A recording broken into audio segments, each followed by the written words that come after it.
भगवते वासुदेवाय। ओम नमो भगवते वासुदेवाय।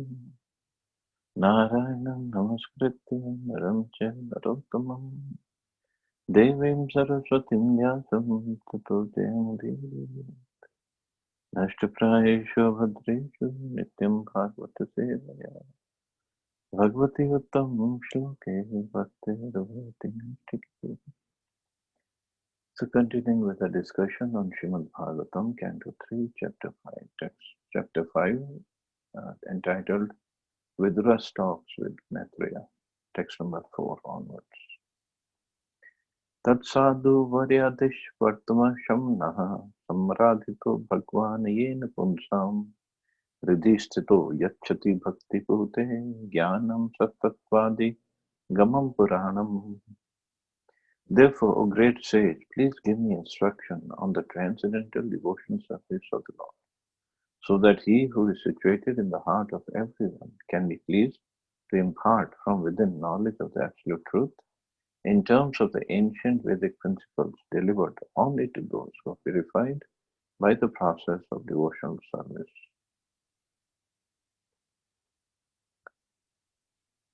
As already explained in first canto of Srimad Bhagavatam, the absolute truth is realized in three different phases, although they are one and the same, in terms of knower's capacity to understand.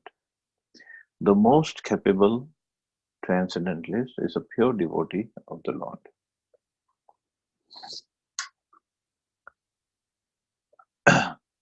who is without any tinge of fruitive actions or philosophical speculation. By devotional service, only does one's heart become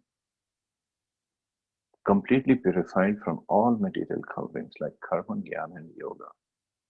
Only in such a purified stage does the Lord, who is seated in everyone's heart with the individual soul, give instruction so that the devotee can reach the ultimate destination of going back home, back to Godhead. This is confirmed in the Bhagavad Gita, Tesham Satatyuktanam. Only when the Lord is satisfied with the devotion service of the devotee does he impart knowledge, as he did for Arjuna and Uddhav. So here, Vidurji is asking question to Maitreya Muni, please give me instructions on the transcendental devotional service of the Lord, so that he who is situated in the heart of everyone can be pleased, means Paramatma, from within, knowledge of the absolute truth in terms of ancient Vedic principles delivered. So, if Krishna is pleased, if Bhagwan is pleased, then definitely Paramatma will be pleased, which is situated within the heart. And then he is the one who gives the knowledge or gives the realizations from within. So that is the way to understand Krishna. That is the way to get the real knowledge. By devotional service, just like in Prabhupada quotes this verse from Bhagavad Gita, where Krishna says, Tesham Satatyuktanam Bhajtam Priti Purvakam. Those who serve me, render devotional service unto me with love and devotion, I give them the understanding by which they come to me. So we can say, oh, it's a circular instruction. We do the devotional service, then he gives the mercy, and without his mercy, devotional service cannot happen. But there is a catch. We get the devotional service, we get the right to perform devotional service by mercy of a devotee, by mercy of a guru. And then, when the devotee gives the mercy, then Krishna gives the mercy by giving us the understanding. So more devotional service we perform, more surrendered we are, more understanding Krishna gives. And more, then we get more mercy of the Guru also at the same time. So it's a different process than the process that karmis or jnanis or yogis follow.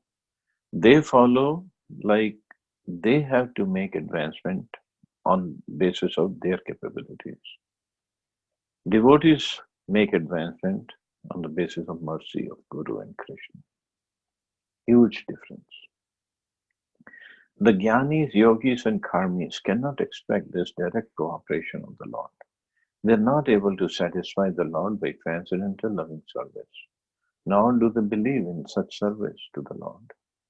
The bhakti process is performed under the regulative principles of Vedic bhakti or devotional service following the prescribed rules and regulations, is defined by the revealed scriptures and confirmed by great acharyas. This practice can help a neophyte devotee to rise to the stage of raga bhakti, in which the Lord responds from within as a Chaitya Guru or spiritual master as superconsciousness.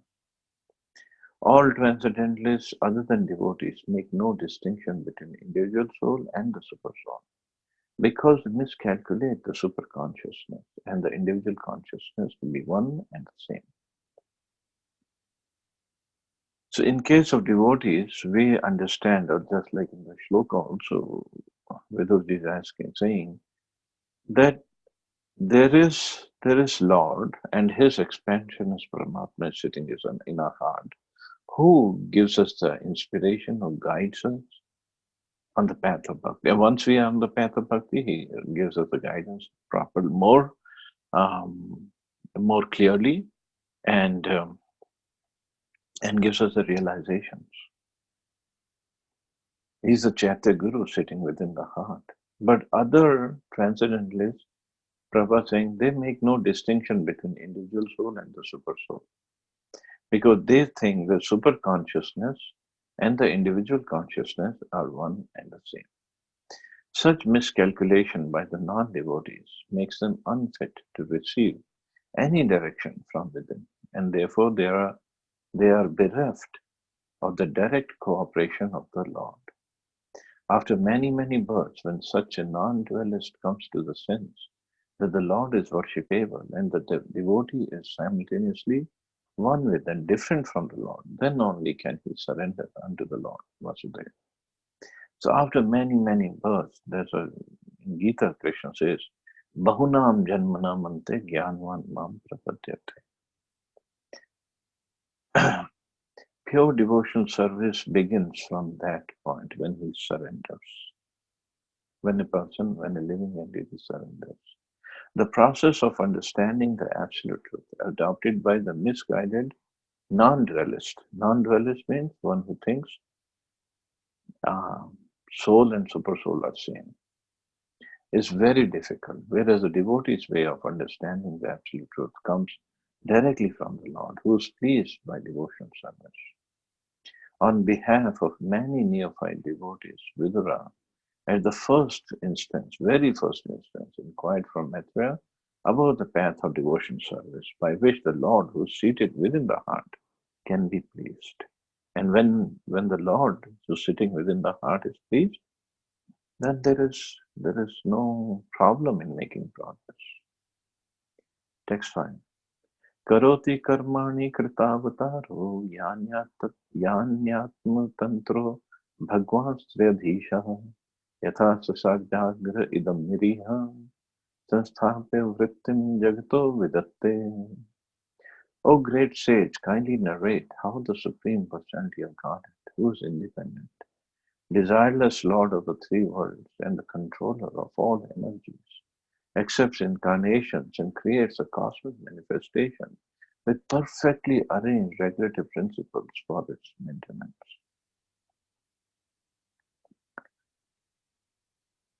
So now he wants to know about how Krishna does the creation. Although he is independent, although he is desireless, like we do something with some desire, Krishna creates a whole creation without any desire. That's what the word comes here, desireless Lord of the three worlds and the controller of all energies. And he creates this cosmic manifestation, how? With perfectly arranged regulative principles. Means everything is purna, everything is complete within this cosmic manifestation, and everything is under some law. There is nothing that goes on without law. Lord Krishna is the original personality of Godhead, from whom the three creative incarnations namely the Purusha avatars, Karna Arnava Shai Vishnu, Garbhodaksha Vishnu, and Kshirodaksha Vishnu expand. The whole material creation is conducted by the three Purushas in successive stages under the external energy of the Lord, and thus material nature is controlled by them.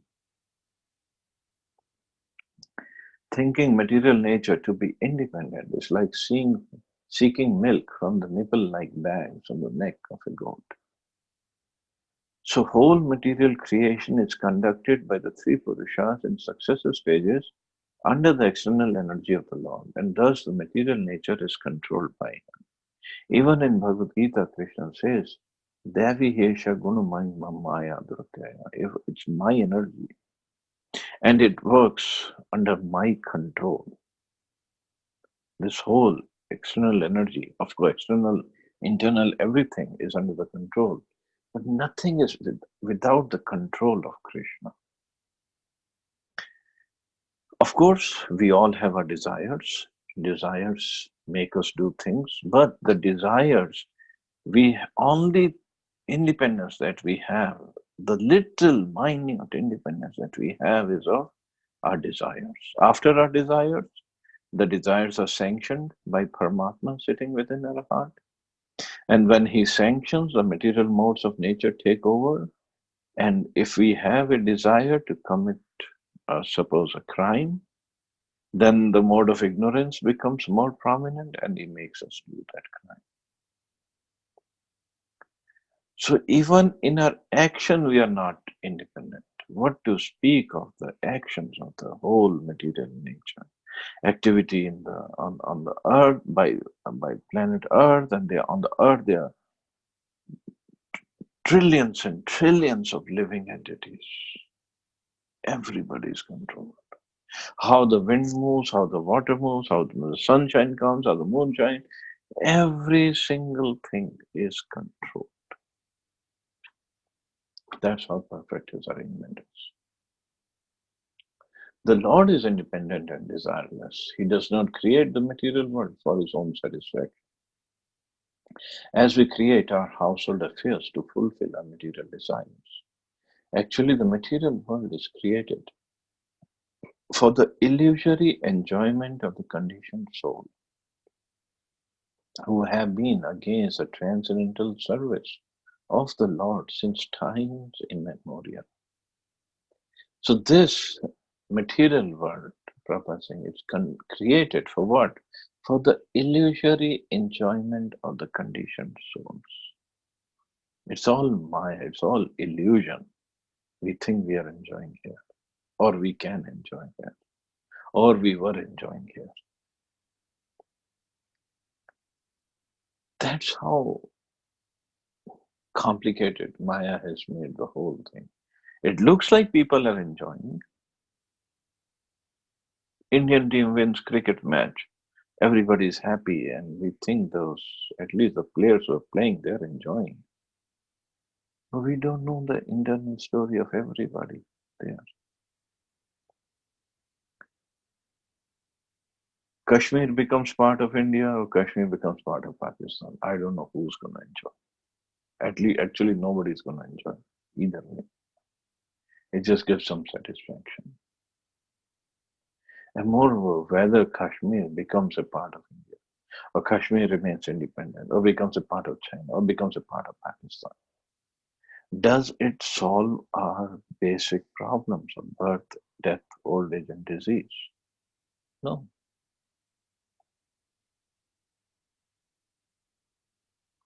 So how do we enjoy? We are still going to get old. We're still going to get diseased. We're still going to die. So what difference does it make? If we look at it from spiritual point of view. Yes, from political, material point of view, yes, Kashmir should be part of India and whatever the stuff is going on these days.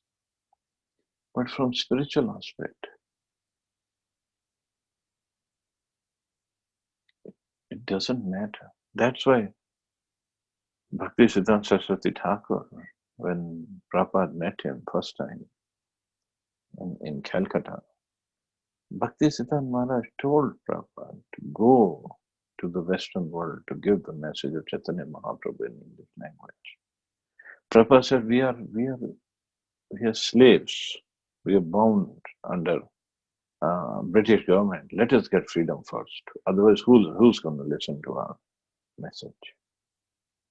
And Bhaktisiddhanta Maharaj said, this message is so important. It cannot wait for any change in the political situation of India.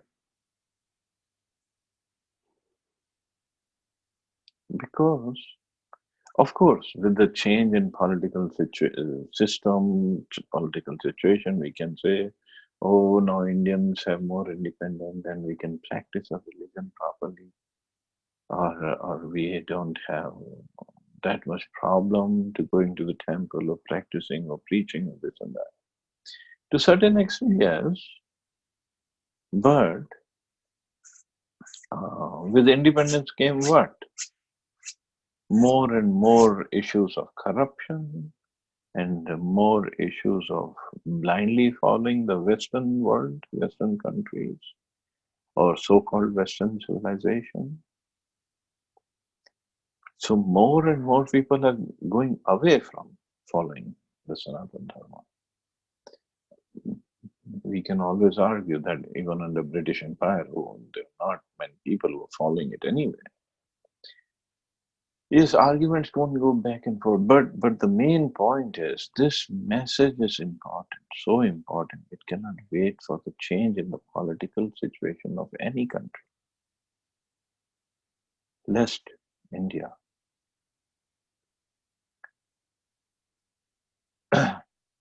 So why? Because it doesn't depend upon political situation. Everything, even the politics, even the wars, everything is controlled by the Supreme Lord.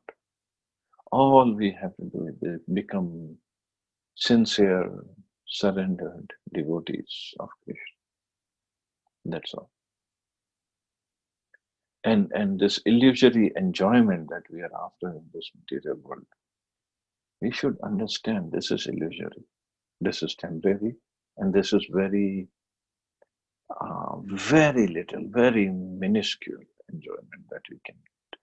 There's much more enjoyment and happiness and bliss waiting for us in the spiritual world.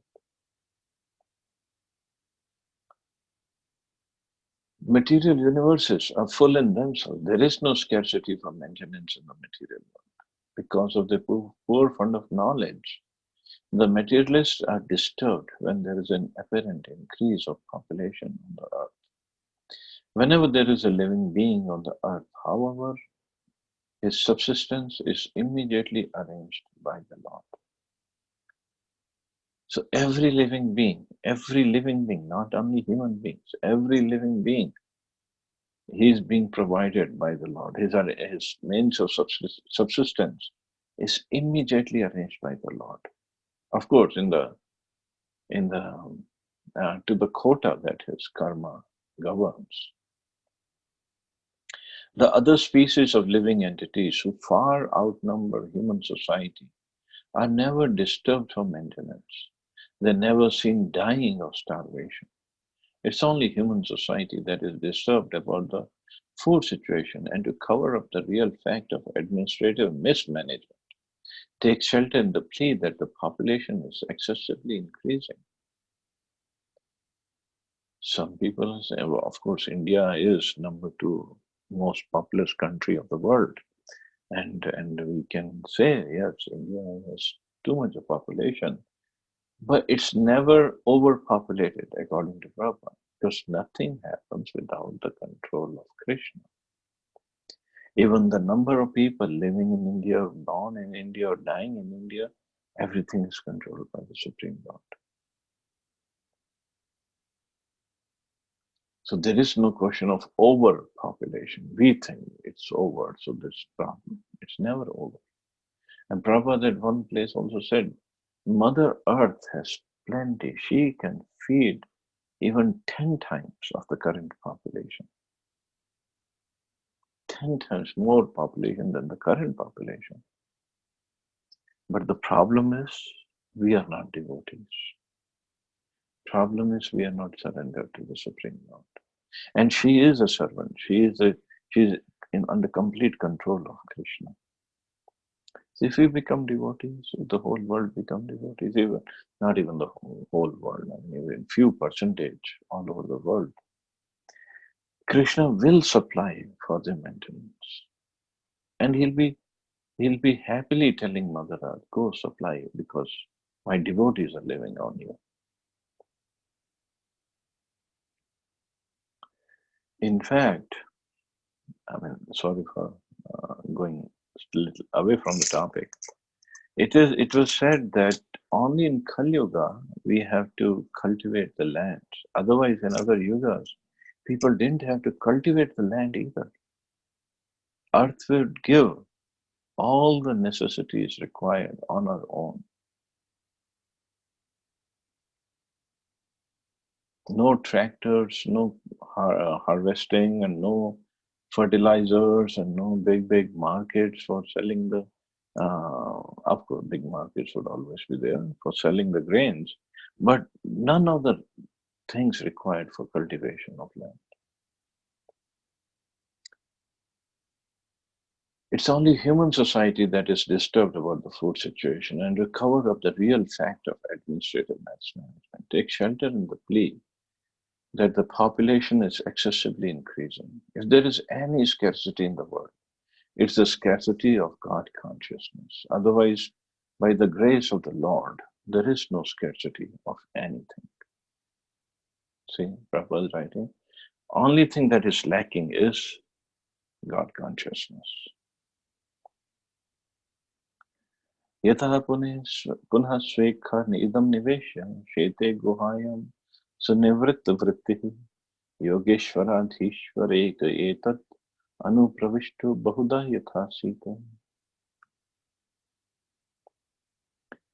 He lies down on his heart shaped, heart spread in the form of the sky, and thus placing the whole creation in that space. He expands himself into many living entities, which are manifested as different species of life. He does not have to endeavor for his own maintenance, because he is a master of all mystic powers and proprietor of everything. Thus he is distinct from the living entities. The questions regarding creation, maintenance, and destruction, which are mentioned in many parts of Srimad Bhagavatam, are in relation to the different millenniums, and therefore they're differently described by the different authorities and questioned by different students. There is no difference regarding the creative principles and the Lord's control over them. Yet there are some differences in the minute details because of different kalpas. The gigantic sky is the material body of the Lord, called the Virat Rupa, and all material creations are resting on the sky or heart of the Lord. Therefore, beginning from the sky, the first material manifestation to the gross vision down to earth, everything is called Brahman. Sarva Kalam Idam Brahman. There is nothing but the Lord, and He is one without His second. The living entities are the superior energies, whereas matter is the inferior energy. And the combination of these energies brings about the manifestation of this material world, which is in the heart of the Lord. So, saying that the sky is in the heart of the Lord, well, it could be figuratively and it could be literally also. Sky is the heart of the Virat Rupa, and also the whole creation comes from within the Lord, so it can also be said figuratively, it's the heart of the Lord. But the point is, everything comes from the Lord, every single thing. He expands himself into many living entities which are manifested as different species of life. And he does not have to endeavor for his maintenance because he's a master of all mystic powers and the proprietor of everything. That is the position of the Supreme Lord. And this is what Vidurji wants to know. He just wants to know everything. Although he is a very elevated, pure devotee, But still, he wants to know from scratch everything about Krishna again, because uh, this is what keeps a devotee alive. When they are talking about Krishna, when they're hearing about Krishna, discussing Krishna Katha, and doing Krishna Seva, chanting Krishna's name. This is all they want to do. So anyway, I'll stop here. See anybody has any questions or comments.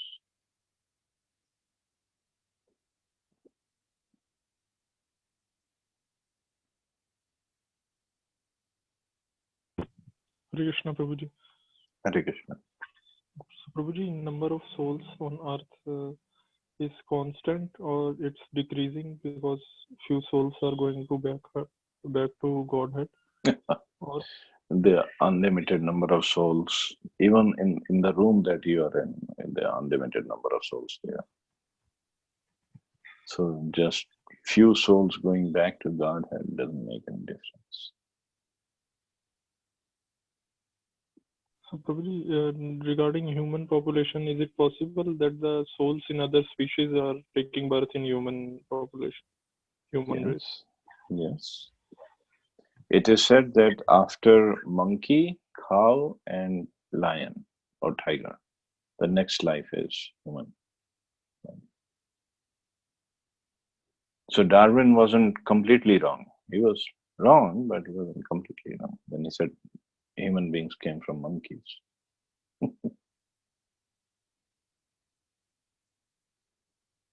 But he didn't know the concept of soul. He just knew about the body.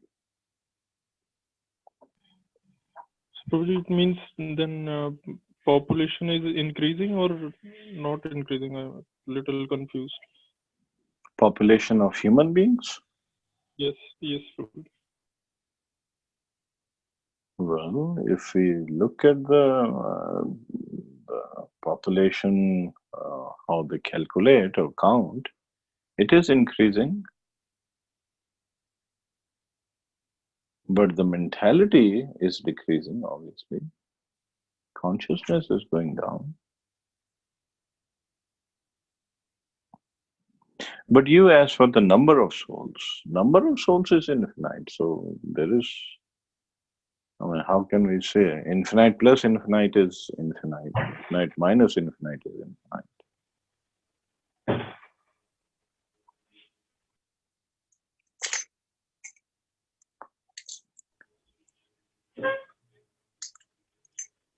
Is that okay or still Yes. confusion? No. Okay. Thank you, Prabhuji. Okay, thank you, brother. Hare Krishna, Prabhuji. Hare Krishna. Prabhuji, you mentioned about lion also. The next birth of lion will become a human being. So how that justifies, because lion commits a lot of violence, and without his Oh, animals. See, only human beings have to pay for their karma.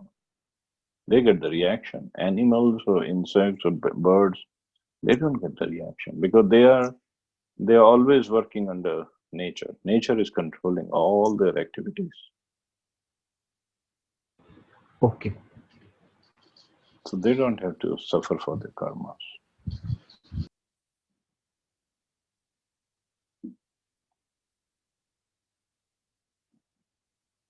But Prabhuji, in continuation of that, मतलब हम लोगों के कर्म is not controlled by nature. No. That way. It's our desire. अच्छा. The soul, what is that? Man proposes, God disposes. So the desire is ours, and then Krishna, as Paramatma, sanctions it. In case of animals or anything lower than human beings, there is no desire, no such thing as desire.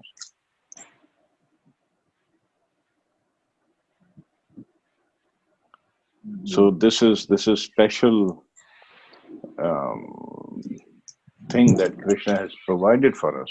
So we should use it very judiciously. That's all.